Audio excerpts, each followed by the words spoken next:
The single greatest misjudgment of World War II was the refusal to believe a car company could mass-produce a heavy bomber every 63 minutes. March 17, 1943. Berlin, Tirpitzufer 76-78. The file landed hard on the polished wood desk, splattering coffee from Admiral Wilhelm Canaris's porcelain cup onto sensitive reports and documents that would mean an immediate firing squad if they fell into the hands of the SS. "Impossible," he muttered. "The Americans are certainly feeding us disinformation through double agents." Looking through the grand windows of the Abwehr headquarters, Canaris could see the Landwehr Canal, a place of grim memory. Now, as the head of German military intelligence, his hands shook while holding a document that threatened not merely Nazi ideology, but the fundamental mathematical certainty of German triumph. Intercepted messages and accounts from operatives in places like Mexico City indicated that the Ford Motor Company's gigantic Willow Run factory was churning out one 4-engine B-24 Liberator bomber approximately every single hour. The B-24 Liberator was a colossus composed of 1.5 million separate components fastened by 450,000 rivets and built from 30,000 different assemblies into a mighty 18-ton warplane. It was rolling off an efficient assembly line faster than Germany could produce a simple Kübelwagen military transport vehicle. Major Friedrich Wilhelm Heinz, standing at attention before Canaris's desk, had verified the figures 3 times over. The statistics remained utterly consistent. Neither man realized that this instance would ignite the most devastating intelligence failure of the conflict: the profound, systematic inability of German military intelligence to grasp, accept, or successfully relay the true magnitude of American industrial might to the Nazi High Command. This doomed the Third Reich via a catastrophic failure of mathematical inevitability. The full breakdown of German intelligence regarding American output had begun 2 years prior. In 1941, Luftwaffe General Karl Kohler had shown Reichsmarschall Hermann Göring confidential reports from military attaché General Friedrich von Bottcher in Washington. The data suggested American aircraft production was approaching 2,000 aircraft per month. Göring had roared with laughter, literally, declaring that Americans were only capable of manufacturing basic goods like refrigerators and disposable razor blades, certainly not complex military aircraft. "The Americans are bluffing," Göring had confidently asserted to Hitler at the Wolfschanze in December 1941, just 4 days following the Pearl Harbor attack. "Their democratic government makes them structurally weak. Their mongrel population ensures inefficiency. Their Jewish influence makes them corrupt. They cannot possibly produce what they claim to be capable of." By March 1943, German spy networks throughout the Western Hemisphere were relaying information that directly defied every tenet of Nazi racial dogma and established economic thinking. The reports originated from numerous sources: Mexican businessmen sympathetic to the German cause, Spanish diplomatic personnel, Swedish traders traveling near Detroit, and even censored mail from American factory workers to their relatives in neutral countries. They all communicated the same impossible fact: the Ford Willow Run plant alone was producing a greater number of heavy bombers than the combined output of all of Germany's established aircraft manufacturing centers. Oberstleutnant Nicholas Ritter, who headed the Abwehr's air intelligence unit, had spent 21 days meticulously sifting through the gathered data. As a former Luftwaffe pilot who had lived in the United States for a decade before the war, Ritter understood the true nature of American industrial power better than almost any other German officer. His Manhattan apartment during the 1920s had faced the construction site of the Chrysler Building. He had witnessed the speed at which Americans could erect the world's tallest skyscraper in less than 2 years. "Herr Admiral," Ritter reported to Canaris, "if these production figures are accurate, and I am convinced they are, then Germany has already lost this war. It is simply a matter of arithmetic and the passage of time." The critical intelligence arrived through convoluted channels, each presenting greater danger than the last. Georg Nikolaus, managing the Abwehr's primary espionage network in Mexico City, had cultivated sources among American corporate executives who moved frequently between the manufacturing centers of Detroit and Mexico's oil fields. These men spoke casually of the manufacturing miracles they had witnessed, utterly unaware that their dinner table chatter was being transcribed by German operatives. On February 3, 1943, American oil executive Harold Morrison attended a large reception at the German-Mexican Commerce Association in Mexico City. After consuming several tequilas, Morrison began enthusiastically detailing his recent trip to the Willow Run facility, a tour Ford had organized to demonstrate to potential private investors their ability to meet enormous government contracts. "Gentlemen," Morrison had declared, not knowing that Wolfgang Blau, a German operative posing as an Argentine leather merchant, was mentally recording every word. "What I saw completely defies description. The main assembly line stretches for more than a mile. The structure is so immense that low-hanging clouds often form inside it, and it occasionally rains within the factory itself. They employ 42,000 people, including thousands of women, many of them Negro women, constructing the most complex machine ever conceived of man." Morrison took out a pen and hastily sketched the layout onto a cocktail napkin. The bomber features twin bomb bays, each capable of carrying 4,000 pounds of ordnance, and 4 powerful engines, each generating 1,200 horsepower. They manufacture them in massive components, which Ford terms subassemblies, which flow together like great rivers merging into the ocean. Wing sections approach from one end, fuselages from another, tail structures from a third. They all meet at predetermined junctions along the main line. Blau, trying to maintain an air of casual interest, inquired, "But surely such immense complexity must lead to regular mechanical failures and subsequent production delays." Morrison had laughed heartily. "That is precisely what Consolidated Aircraft believed. They mocked Ford, saying, 'You cannot build aircraft the way you build automobiles.' But Ford successfully decomposed the bomber into 60,000 distinct, manageable operations. Every single worker performs the same repetitive action repeatedly. A woman who just yesterday was simply preparing breakfast for her children is now installing hydraulic lines in the tail section. They receive specialized training in mere days, not the months required previously." Perhaps the most exhaustive intelligence arrived via Franco's Spain.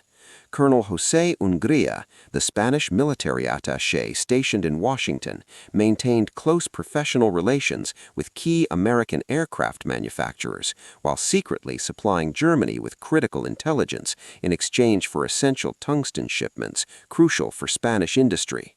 In March 1943, Ungría attended a formal reception at the Argentine embassy, where he met Charles Sorens, Ford's production chief, and the true mastermind behind Willow Run.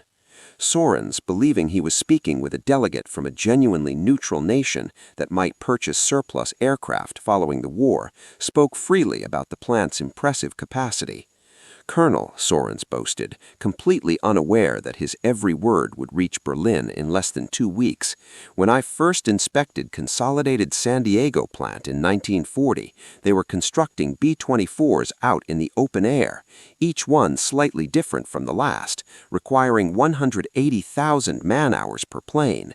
I was convinced we could achieve better results." Ungría pressed him for specifics, claiming a deep professional interest as a fellow military engineer. Sorens, immensely proud of his monumental achievement, willingly elaborated. "I spent an entire night in my San Diego hotel room sketching the complete production flow.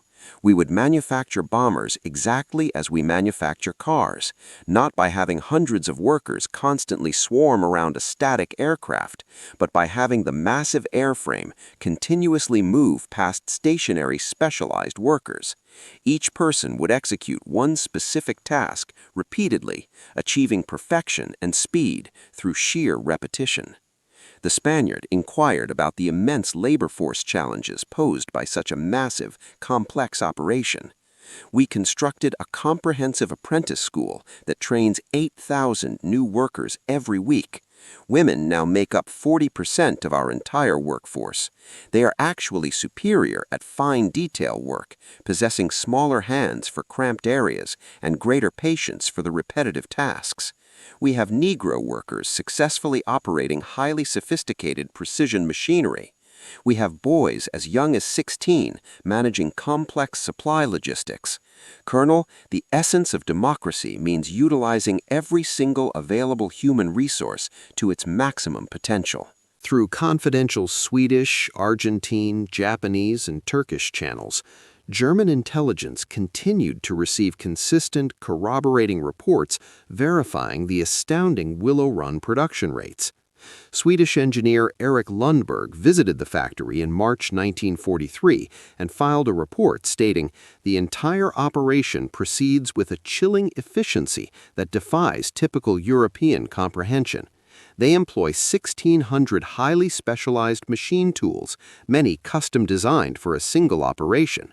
The initial capital investment is truly staggering, possibly $200 million for the tooling alone. Japanese commander Toshikazu Omi's encrypted message to Tokyo, which was subsequently intercepted by German intelligence, provided complete independent verification. This one factory produces more aircraft monthly than the entire Japanese aviation industry combined.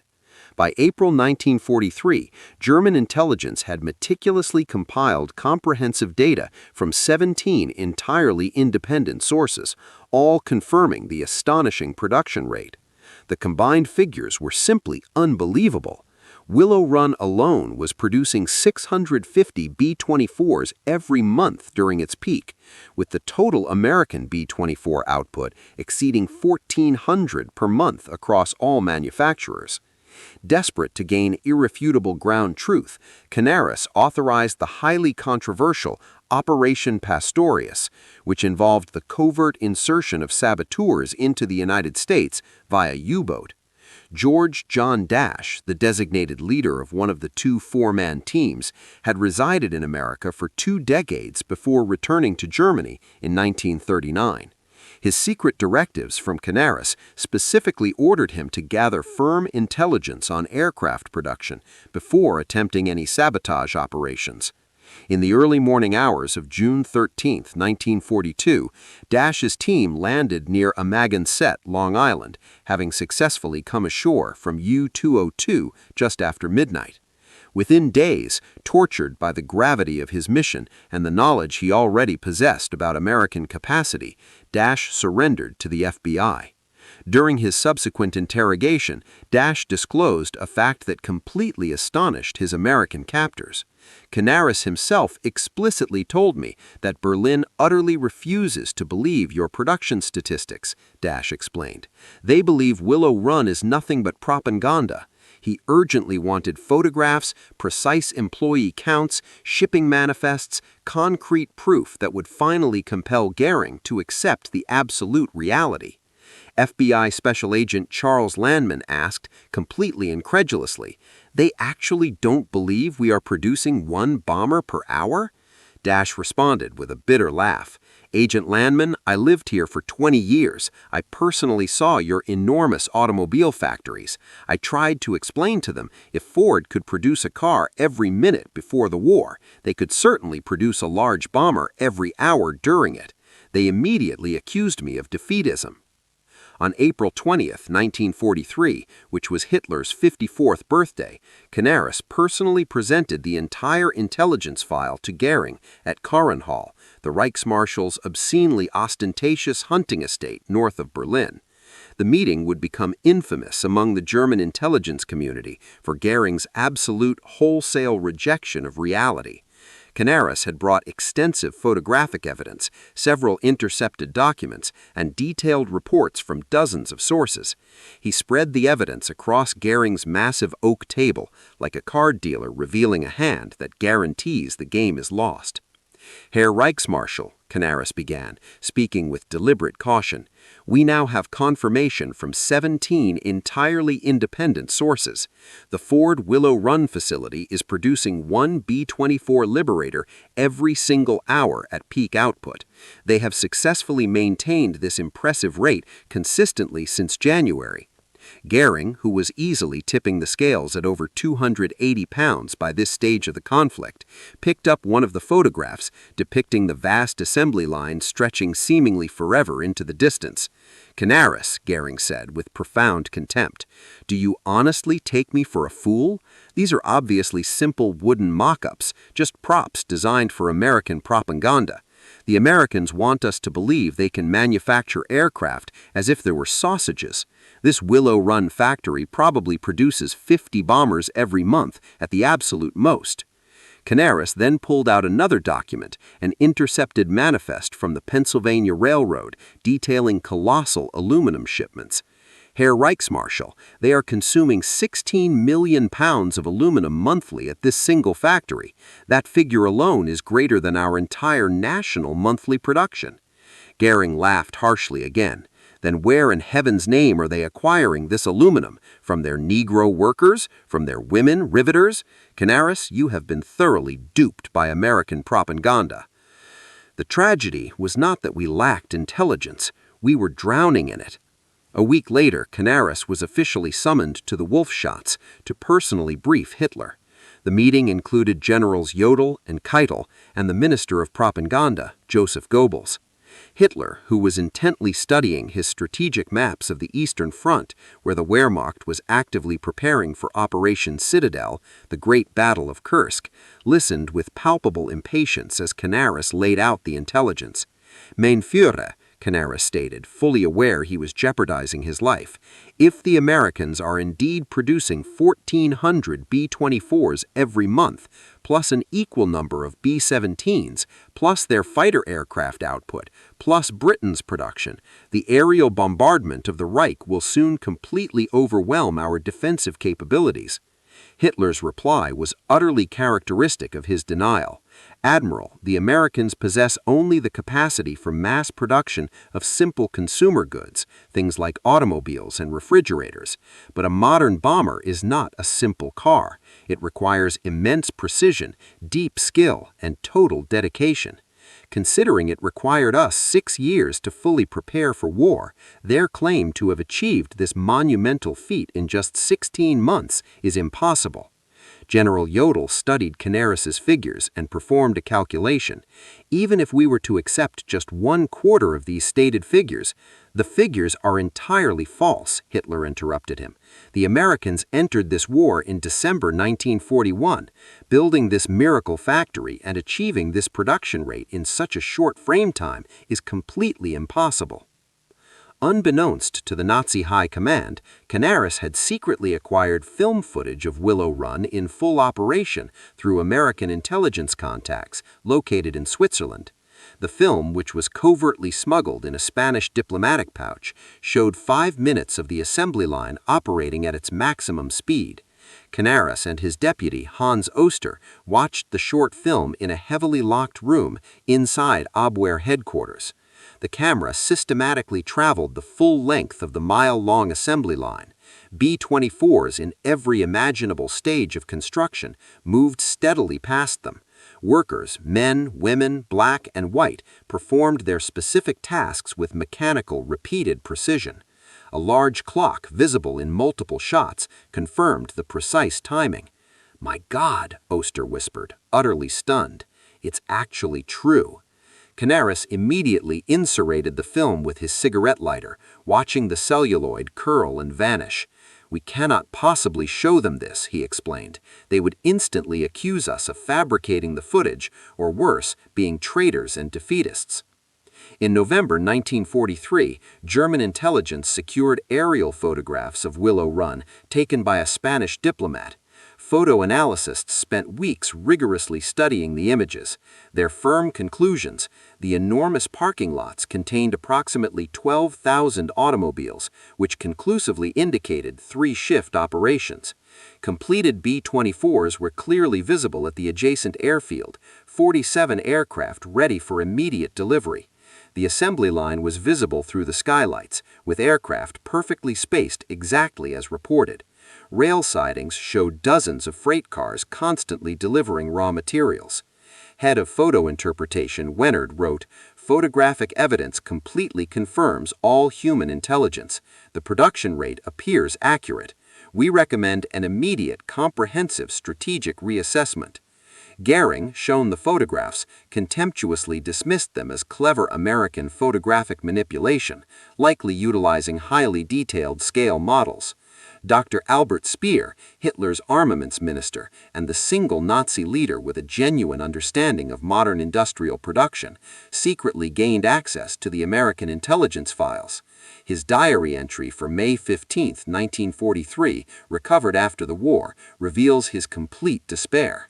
If the Willow Run figures are even half correct, we face not merely defeat, but total annihilation.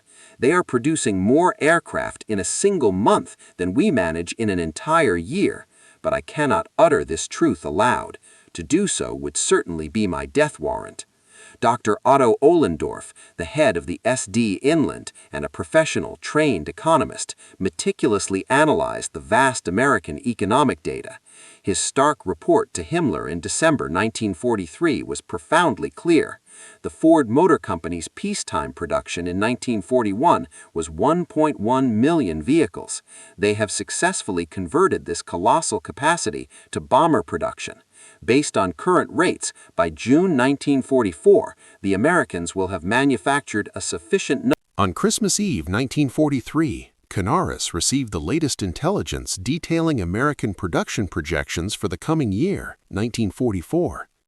B-24 Liberators, 18,000. B-17 Flying Fortresses, 12,000. B-29 Super Fortresses, 1,000. Fighter aircraft, 40,000. Total expected output, 86,000 aircraft. Hitler's reaction when these mind-boggling figures were presented: the Americans claim they will produce more aircraft in 1944 than all nations have produced in all of human history. It's absolutely absurd.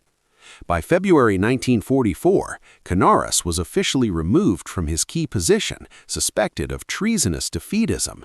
His replacement, Walter Schellenberg, was a committed Nazi loyalist who would never dare contradict the Führer or the Reichsmarschall. But reality refused to be ignored forever. On February 20, 1944, during the period known as Big Week, the American 8th Air Force initiated Operation Argument, deploying over 1,000 heavy bombers against German aircraft factories. In just 6 days, they dropped a greater bomb tonnage than the Luftwaffe had managed to drop on Britain during the entire duration of the Blitz. Luftwaffe fighter pilot Adolf Galland informed Göring, "Herr Reichsmarschall, I personally counted over 800 bombers in a single formation. These aircraft are unequivocally real, and they are dropping real bombs on our cities." On June 6, 1944, D-Day, over 11,000 Allied aircraft appeared over the skies of France.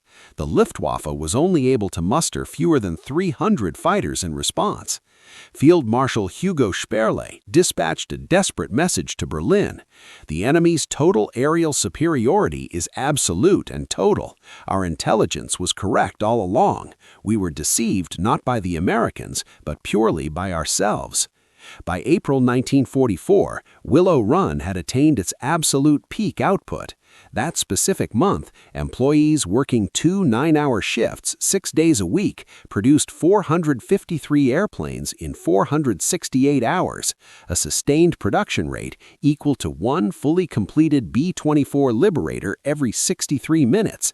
The facility employed 42,331 workers, which included 11,000 women, 26% of the total workforce, 3,800 African Americans, 9% of the workforce, and 1,200 disabled workers, 3% of the workforce. This demographic composition would have completely shattered the foundation of Nazi racial ideology. The so-called inferior races and weaker sexes were outproducing the supposed German master race by orders of magnitude. After the conflict, surviving German intelligence officers revealed the full catastrophic scope of the failure. Walter Schellenberg testified at Nuremberg, "We were fully aware of the truth about American production by early 1943. Every professional intelligence officer understood the figures were undeniably accurate.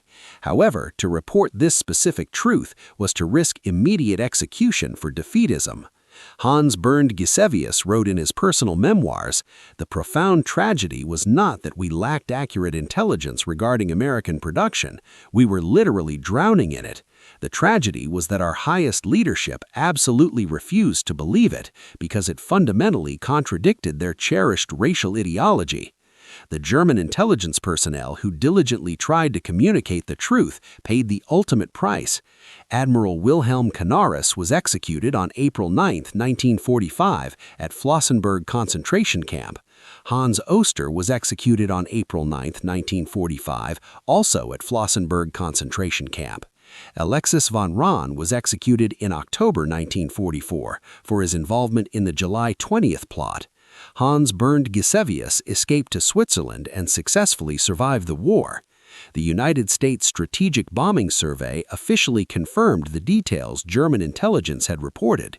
Willow Run ultimately produced 8,685 B-24s between 1942 and 1945. Peak production reached 650 aircraft monthly. The hourly rate was consistently maintained for several months. The total cost per aircraft was sharply reduced from $238,000 down to $137,000. Albert Speer, during a post-war interrogation, was asked why Germany never accepted the intelligence about American production. To accept that Ford could successfully produce a bomber every hour was to accept that our entire worldview was profoundly wrong. It meant accepting that democracy was not weak but immensely strong, that racial mixing did not lead to weakness but resulted in unexpected strength, that women could effectively perform a man's work. It would mean accepting that we had commenced a war we could never possibly win. Who among us was brave enough to tell Hitler that truth? Rose Will Monroe, the real-life inspiration for the cultural icon Rosie the Riveter, operated a rivet gun on the B-24 production line. She and thousands of other women just like her had never worked in heavy industry prior to Pearl Harbor. "We instinctively knew we were building something truly important," Monroe explained in a 1984 interview. "Every rivet we set was going to assist in bringing an end to the war. We sometimes worked double shifts, occasionally sleeping in the parking lot between them. We had brothers, husbands, and sweethearts flying these very planes." The conscious failure to accept the accurate intelligence about Willow Run had cascading, catastrophic results. Fighter production. Germany foolishly continued producing bombers until late 1944. Resource allocation. Vast resources were tragically wasted on impractical, untested wonder weapons instead of practical defensive fighters. Strategic planning. Operations were planned for confronting mere hundreds of enemy bombers, not the thousands that actually appeared. Diplomatic failures. Genuine peace overtures were dangerously delayed because the leadership did not understand the certainty of their impending defeat. German economists, after meticulously analyzing captured American documents, finally realized the true scale. Willow Run cost $200 million to build. Germany's entire aircraft industry investment from 1933 to 1945 was only equivalent to $400 million. Willow Run's floor space was 3.5 million square feet. All German aircraft factories combined totaled 8 million square feet. Willow Run's monthly electrical consumption was 2.5 million kilowatts monthly. The Americans had constructed a single factory that consumed more resources than entire German cities. The final accounting by the war's conclusion revealed the total scale. Total B-24s produced 18,188. Willow Run built 8,685 of them. Total B-17s produced, 12,731. Total American aircraft produced from 1940 to 1945, 300,717. Total German aircraft produced from 1940 to 1945, 94,700. The United States manufactured 3.2 times more aircraft than Germany, despite simultaneously fighting a two-ocean war. Historians now cite the German intelligence failure regarding American production as one of the most significant and consequential in all of military history. It was emphatically not a failure of collection. German agents had gathered meticulous, accurate, and detailed intelligence. It was a complete failure of acceptance. Leadership refused to believe information that contradicted their absolute ideological worldview. Dr. Gerhard Weinberg concluded that German intelligence had accurately assessed American industrial capacity by early 1943. Had this intelligence been truly believed and acted upon, Germany might have actively sought peace 2 years earlier, thereby saving millions of innocent lives. The story carries profound, timeless lessons. Cognitive bias. Perfectly accurate intelligence can be flatly rejected if it runs contrary to deeply held core beliefs. Ideological blindness. Absolute political ideology has the power to override immutable mathematical reality. Systemic failure.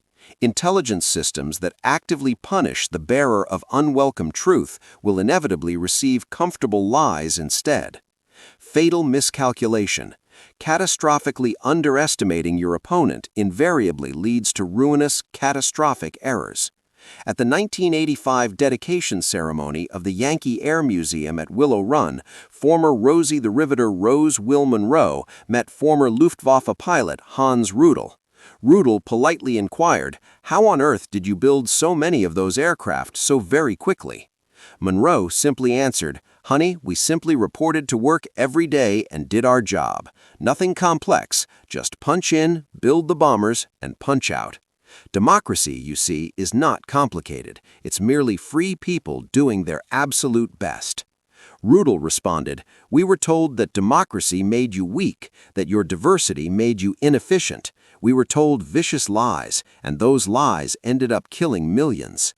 In the ruins of Berlin, May 1945, American intelligence officers discovered a final German intelligence report on the Willow Run factory, dated April 20, 1945, Hitler's last birthday. Willow Run production confirmed. "We submitted this specific truth 2 years ago. We were not believed. Germany dies not from a shortage of intelligence, but from a profound lack of the wisdom required to believe intelligence that fundamentally contradicts what we desperately wish to be true. Let all future generations learn this. Reality does not bend to ideology. Mathematics does not yield to mythology. Truth ignored becomes tragedy." The report was never officially delivered. By that time, Hitler was already sealed in his bunker.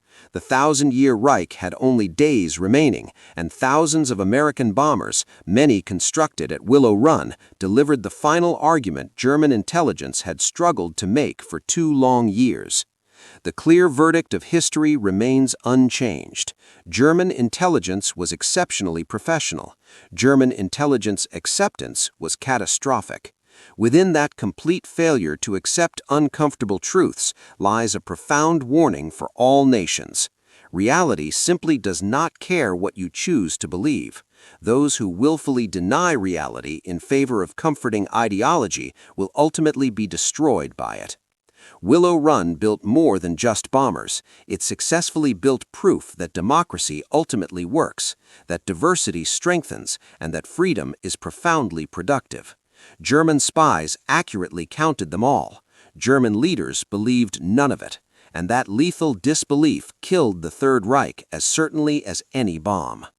If you found this insight into history fascinating, please like this video and subscribe to WWII Deep Insights for more hidden stories from the past.